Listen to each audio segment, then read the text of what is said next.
Yeah, thank you very much to the European Communications Summit for inviting me and a few other colleagues from Asia here. I was surprised to get the call, and I was very, very pleased because I love to get out and talk about Japan whenever I can. It's been my market for almost 30 years now, and so it's something I really feel. I want to talk today about, as you heard, obviously crisis communications and how it's changed very recently in Japan. A series of crises, and in specific one in particular, has fundamentally changed or is beginning to change the role of corporate communications and also how corporate communications is done in Japan. I've also forgot my slide thing. Here we go. So I want to begin by asking you I want to start my presentation by just doing a little bit about what is the situation in Japan, what is Japan traditionally, what is the role of corporate communications traditionally, and then I will move in and talk a little bit more about crisis. But I'd like to begin by asking each of you all have an image of Japan, you all have an idea, and close your eyes or think for a second and think about Japan. What picture comes to mind when you think about it? I'll bet anything it's something like that. That's what comes to my mind, and I've been there 30 years, and it still is coming to my mind. But it's Mount Fuji, it's sakura, cherry blossoms, it's sushi, it's trains moving at an amazing clip, technology. We all know that Japan has weird teenagers and funky music and all that sort of stuff. All of it is very true. It really does exist, and it really is Japan. But at the same time, there's another Japan that we kind of don't really want to talk about very much, and we really don't want to imagine. But it's kind of the sleepy Japan. It's the Japan that doesn't change. And up here we have our politicians. The government can be very, very stuck in its ways, as you know. 20 years of recession, 20 years. It's kind of unbelievable to a lot of people around the world. Also, one thing that I think Japan has been, it occurred to me in the last decade or so that for the last 2 decades, we've had an almost weekly scandal of some sort. Crises and scandal are commonplace in Japan because the media is doing its job and because a lot of corruption and misbehavior is being unearthed. So we've had corporate scandals that just run the gamut, like mislabeling of products, food poisoning scandals, Yakuza underground involvement in corporate directorships, those sorts of scandals. Just kind of anything you can name, bribery. They've all been part of what's been going on in Japan. But the good news is that really change is happening in Japan. A lot of times it can be like melting ice. It can be very slow, but it's constant, and it's a drip, drip, drip of change. I have a lot of fellow, it's usually Americans, who complain to me and they say God, how can you live there so long? And these people, they just don't change, it's just such a conservative society and it doesn't ever do anything. And I say, well, think about that for a second. I said, in the last 30 years, this goes to what Pierre was talking about, in the last 30 years, Japan has changed more than America has changed in the last 100, I would say. And I really, really mean that. People's lives have fundamentally been flung around. And in a good way, some in a bad way. But there's been an enormous amount of change undertaken by the Japanese. It's just in a very, very slow and methodical and thoughtful way. They don't kind of go out and just do stuff like other cultures. So before moving on, I just want to talk a little bit about, because it's probably very, very different than your own cultures. I want to talk a little bit about the role of corporate communications and how crises are handled in Japan usually, traditionally. As I said at the beginning, this is now changing, but I want to start by just talking about traditionally how it's been done.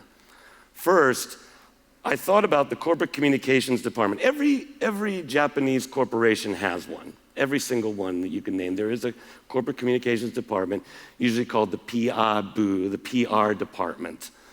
And it is staffed, interestingly, by non-professionals, usually. So even the head of corporate communications in Japan will be a guy, usually a guy, sorry, but a guy who's been shunted around in the company for 2 or 3 years in various positions, and he has a 2-year stop in the PR division. And the people below him are the same, and they're all along, maybe 2 or 3 years in PR, and then move on to somewhere else. So the result of that is, and I've tried to map kind of the Japanese corporation. This is the Japanese corporation, by the way. And in the center, you see the warm, hot, large sun. That is the president, and that's the president's office. And every single thing is done through that office. Every single decision, every single press release is written by those guys. Every single crisis is responded to, or the strategy comes from those guys, traditionally in a Japanese corporation. And as you can see, Pierre's not going to like this, but the HR division is strangely close to the sun there, and it is one of the most powerful divisions in a corporation. And way out in the back of the universe, out where Pluto is in the icy ring out there, is the corporate communications department. Generally a functional place to be in Hitachi or in Toshiba. Basically, you were given what to say, and you go out and you get it out to the press and you do it, and sorry to put it that way, that's about what it is. Now, the result of this, as you can easily start to imagine right now, of being so far away from information and from decision making, is a fundamental inability to handle crises. So there is a Japanese playbook, because there's been so many crises, and I've seen it over and over and over again how it's done. There's 4 steps to handle a crisis in Japan, and everybody follows the same playbook, traditionally. Number 1, adopt total silence, right? So, as you can imagine, in Asian cultures, particularly in Japanese, strength is not Kathy Chattybox. Strength is silence. Nobody ever got fired for saying no comment. That's often said. So that's the first strategy.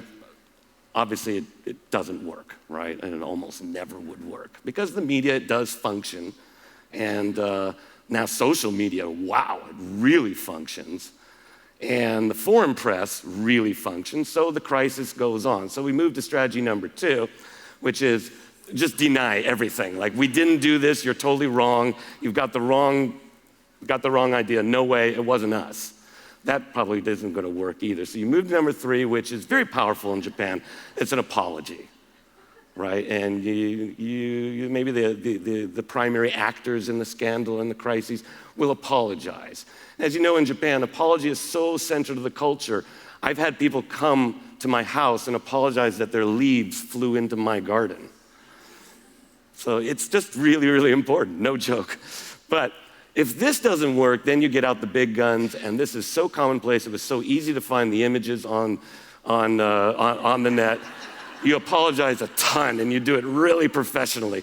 You get a press conference going. You get all the press there, all the cameras, all the mics, television. You cry. You should really cry. You should really apologize and say it's never, ever going to happen again. It's not important to say what steps you're going to take in order to fix things. Just say it's never going to happen again. And generally, we move on. That's traditionally how things have worked in the Japanese corporation. But as was alluded to in the introduction, the big disaster that happened on March 11, 2011 really changed things. And at first, it was just a ridiculously huge earthquake. An earthquake none of us I come from California, none of us had ever felt anything like this. So it was a giant earthquake, but little damage, everyone's shaken up, everyone's running around. But for corporate communicators, there wasn't much of a challenge. You just have to make sure if your factory has been hit or whatever, you might have to communicate about that. You might have to do some internal comms, tell everybody what the game plan is going forward. It wasn't really what I'd call a true crisis yet. Then, a tsunami hit, and literally tens of thousands of people were just removed into the ocean. They're just wiped out. And we watched it on television. I'm sure you did as well, too. hundreds of kilometers of coastline just disappeared. But still, not being heartless, but still, for a corporate communicator, I'm not sure that was really an enormous challenge. It's more just a stun. But then what happened next changed everything, and that's when we watched like the rooftop of the Fukushima plant, the nuclear power plant, blow off on television. Japanese saw it, foreigners, the foreign community saw it as well, and we now had a true crisis because this was like fear for anybody, no matter like, what your attitude was towards work or towards Japan or towards life, whether you have children or not. This was kind of now, are we okay? Are we being poisoned right now? So it was a real scary, scary time. And now as a corporate communicator, I started to get concerned because there's no playbook for a huge earthquake, a tsunami, and a nuclear meltdown, which we now find out it was. It was a nuclear meltdown. So everyone turned to the press. The Japanese press were uniform as usual, perfect, exactly the same talking points across every channel. And it was basically, it's under control, stay calm, there is no radiation of any amount hurting you, everything is, the fire is being put out, everything's fine. The foreign press, a whole different story. Get out of Tokyo now and run for your lives. It was really that bad. So on CNN, people were watching this and going like, are we really okay? Is everyone lying to us? This dichotomy caused what I would call a big corporate communication crisis because we started to realize we were losing staff. And staff it started like on the first day, I think, 3% just immediately went to the airport, just gone. They went off to Hong Kong, or they went down to the southern part of Japan, or off to visit relatives, or off to America. But 3%. The second day, it was like another 5%. Then the next day, it was like another 6%. We were counting, and we're going like, holy moly, what do we do? Now, this is where I wanted to talk just a little bit of a case study, but this is where we learned a lot. My president, this is my previous company, but my president came to me and he said, Jason-san, what do we do? If we lose more staff, we might not be able to trade. The Tokyo Stock Exchange might go nuts. The government's asking us each day how many people we still have. They're concerned. The airports are filling up. A lot of our own employees, a lot of other companies' employees are leaving. Is there anything that I can say or I can do, to make this better? And, I didn't know. Yeah, I was like, come on, you're asking me. All right, I'm head of corporate communications, so I guess I got to come up with something. But, whoa, So I said, look, and it was with a group. It wasn't just me. It was with a lot of people. We chewed it. And we said, let's take a chance. Let's take a chance. This is a really odd situation. And let's be a lot more kind of like understanding and human than we've been. And let's over-communicate to these people. And I said to the president, I said, how about this? Call the town hall, everybody there. I'm sure everyone will come that's still with us. And say to them, look, I'm a dad too. I have 2 kids. I am scared. I am just as scared as you are, and I'm concerned. However, I've made the personal decision, as the president says, I made the personal decision that I am going to stay because I think that it's safe. However, if anybody here wishes to go, I totally support that, and you will have your job back when you decide to come back. Don't fear that. We are not inhuman. We very much understand. And there was a great sigh of relief. It was all the employees wanted to hear. I was like sweating bullets in the back of the room thinking like, I bet everyone's gonna get up and leave. But no one did. And everyone just kind of, it was almost palpable. People were like, oh, we worked for humans. Thank God they understand as well that we're all kind of scared. So this was very different now. We were in a different situation. Corporate communications is working, not just in my firm, but in firms across all the different industries. Suddenly thrust in working much closer with management. We found that we had been under-communicating badly. The people were wanting information, so we said, from here on forth, every single day in both languages, meaning Japanese and English, we will give you the entire news report, no matter whether it's good or whether it was bad. which way the wind was blowing, how much radiation hit Tokyo today, what the British embassy did say and what it did not say, what the American embassy said, but it was a mistake, and this is what they later corrected it to be. Whatever it was, we would sit there and massively get this out to staff. So staff really, really calmed down and said, thank you. I just was getting confused. And I just need to know what really is a fact and what's not. We stopped being management. We also in a lot of ways in the tone we adopted with everybody. There was another firm, I will never announce it, but it was in the press. Another firm said to its staff, you leave, your job will not be here when you get back. It's a guarantee. Basically, like stapling people to the desk. We decided we didn't want to be that way. So it was more of a forgiveness, an acknowledgement, and a stating of facts. So that was it. The flow stopped from that day forward. We didn't lose anybody. And the good news is that as I'm now noticing, not just amongst multinationals, but amongst Japanese, since that crisis, the corporate communications department is moving in very, very quickly to the center. And I'll give you some specific examples of that. These are some of the companies in Japan that really, and this is my opinion, I've been talking to some other colleagues in preparation for this. I know some people at some of these firms, but a lot of them I don't know, but a lot of it's anecdotal. But these are some of the standout firms really doing a good job. I know you know that Toyota is having a really hard time right now with the arrest of their top communications executive. I think, however, in considering that, they're doing just fine by basically handling this like any other leading firm would. In each of these companies, and I put Prime Minister up there as well, Prime Minister Abe. In each of these companies, as well as Abe, the government, the communications people are now very, very close and up on the executive committees and up working with strategy, whereas, as you know, they used to be very, very far away. Hello, come on, there we go.